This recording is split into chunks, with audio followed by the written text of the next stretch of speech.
We just showed to our ESPN and Disney Plus app viewing audience the statistics in the difference between starting 2-0, 1-1, and 0-2 in the expanded playoff era that started in 2021. If you're 2-0, you have a 77.4% chance based on the previous few years of making the playoffs. That drops down to 40% if you're 1-1 and 15.6% since starting 0-2.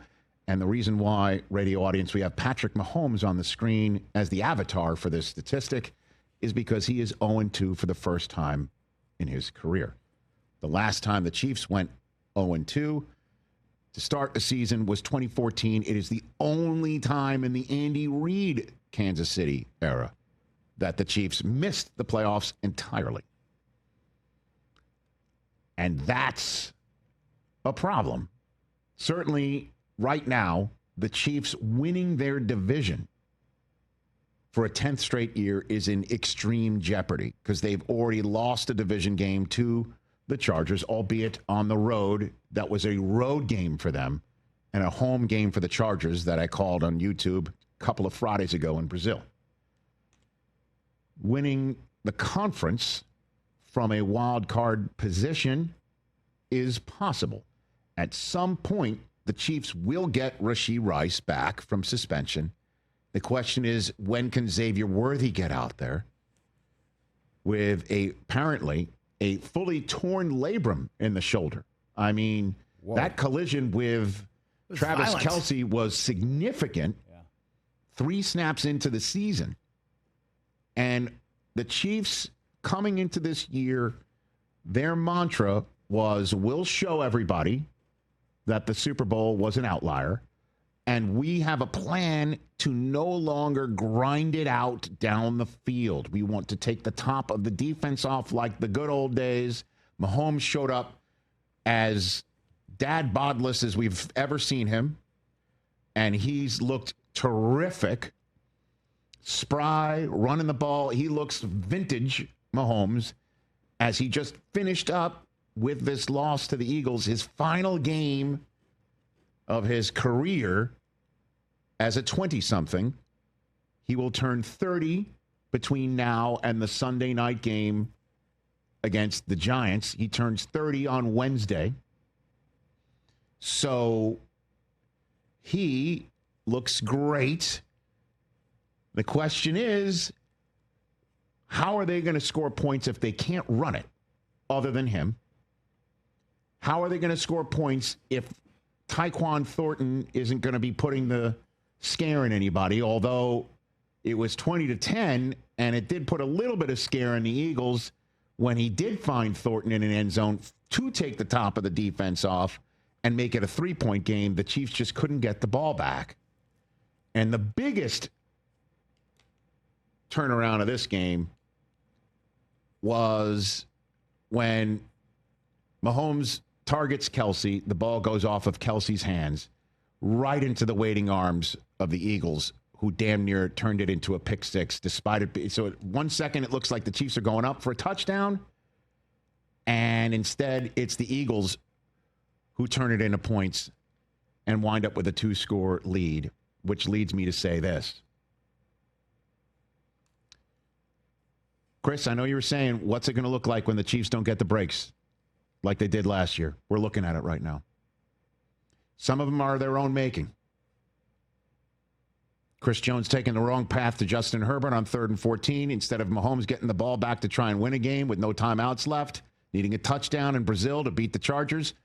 Justin Herbert slides, and we're talking about him having an MVP-type game, 3 touchdowns, 300 yards passing, and the Chargers leave Brazil for the much happier long-ass flight home north of the equator.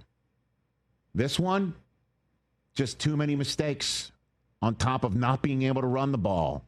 Mahomes took the my bad for what happened with Kelce. I don't know if we have that soundbite. This is what Patrick Mahomes had to say after the game about that one. Yeah, I mean, we got the defense that we wanted. You know, we expect them to play that 0-0 with the whole player, with the safety. I think I threw it just a tad too early, just trying to put it on his body low before that whole player got there. And I think if I can put it more on his body and not so far out in front of him, then he can catch it, take the hit, and get in the end zone. And you want to throw that a little bit low at the goal line, though, to give him a chase like that across the end zone, right? Yeah, you want to put it low, but more on his body. Whenever you're in those tight quarters like that, you want to give it to him, especially a bigger guy, more on his body where he can catch it, brace for that contact. We knew the whole player would be looking for him. I mean, that's our one of our big targets down there in the red zone. And so he was breaking to kind of make a hit, and it was just unfortunate. The ball bounced up in the air and went right to him. We've been saying for years, you got to play a perfect game to beat the Chiefs. You make a mistake, they're going to take advantage of it and beat you with it. It looks like the Chiefs in 2025 are the team that can't make the mistakes. That's what it looks like to me through the first 2 weeks. And, Worthy being out and Rashee Rice being suspended for 6 games doesn't help. It just doesn't. You know what would help? A 100-yard game from Pacheco. That would help. Or a 60-yard game. Or something. Just something. Like Patrick Mahomes can't be your leading rusher. He's on pace for 1,000 yards this year. It's like that's not sustainable. So that's the way it looks to me, is that the Chiefs have finally come back down to earth enough to be the team that can't make the mistake. That's what the first 2 weeks looks like to me. I'm not going to sit here and say this team is done. The window is closed. They have too many good players. But something is off, as Mahomes is now 0-2 for the first time ever, and if you include the playoffs, on a 3-game losing streak for the first time in his career. And how do they move forward with it? I think Mahomes was addressing some of that after the game about what happens from here. I mean, knowing the guys in the locker room, man, I think they're going to respond by just working. I mean, that's how we've gotten to the point that we've gotten to in our career here in Kansas City, is that we believe the work kind of puts out the product. And so obviously we've never been 0-2, but we've had times where we've dealt with challenges before and lost games. And so I think the guys that we have in this locker room, they'll go back to work with that mindset of we're going to continue to work even harder so that when we step on that field this next time, we can find a way to win in those big moments like we have in this first 2 weeks.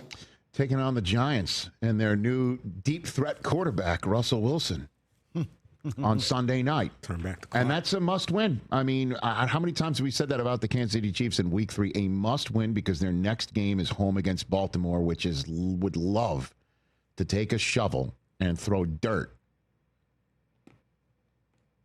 on the Chiefs. Would just love nothing more than to do that. So I've never said those words in, the 11-plus year history of this show, I think, after just 3 weeks, is that this is a must-win game for the Chiefs. Maybe I said it in 2014. We weren't on the air.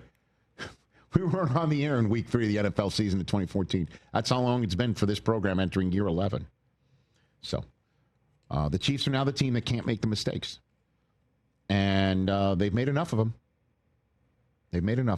Hey, you made it all the way to the end. Thanks for that. Check us out every single day streaming live on Disney Plus and the ESPN app 12 to 3 Eastern.